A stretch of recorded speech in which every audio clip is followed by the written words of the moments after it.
നിങ്ങൾക്ക് ഇന്നലെയും ഇന്നും കിട്ടിയ പഠിച്ച കാര്യങ്ങളിൽ നിങ്ങൾക്ക് മനസ്സിലായതും നിങ്ങളെ അത്ഭുതപ്പെടുത്തിയതും ആശ്ചര്യപ്പെടുത്തിയതും എന്തെങ്കിലും ഉണ്ടോ?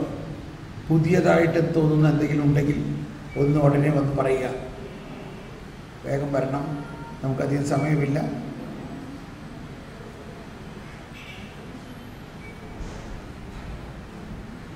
സിസ്റ്റർ വരുന്നുണ്ട്. അടുത്ത ആൾ കൂടി വന്ന് മുൻകൂട്ടി ഇവിടെ നിൽക്കുകയാണെങ്കിൽ നമുക്ക് ഉടനെ തന്നെ ഉയർപ്പിലേക്ക് പോകാനുള്ളതാണ്.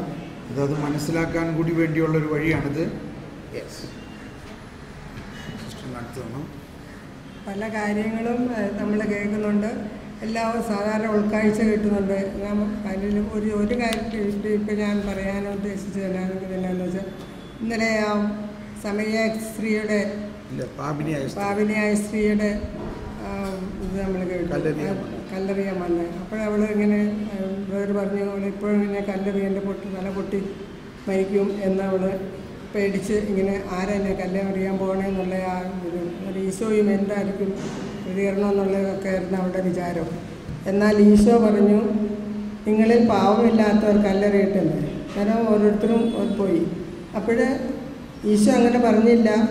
എല്ലാവരും കല്ലെറിഞ്ഞിരുന്നെങ്കിൽ അവൾ ആ പാവത്തിൽ മരിക്കുമായിരുന്നു.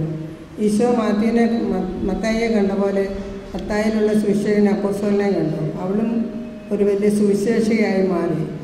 അപ്പോൾ അവളെ എല്ലാവരും കല്ലെറിഞ്ഞിരുന്നെങ്കിൽ അവളവളുടെ പാവത്തിൽ മരിച്ചേനെ. അവളൊരിക്കലും ഒരു സുവിശേഷയായി മാറിയില്ല. അതുപോലെ നമ്മളെല്ലാവരും മറ്റുള്ളവരെ നമ്മൾ വിധിക്കുമ്പോഴും മറ്റുള്ളവരിലെ കുറ്റം കണ്ടുപിടിക്കുമ്പോഴും അവരൊരിക്കലും അവരായിരിക്കേണ്ട വ്യക്തികളാകാൻ നമ്മൾ അനുവദിക്കുന്നില്ല.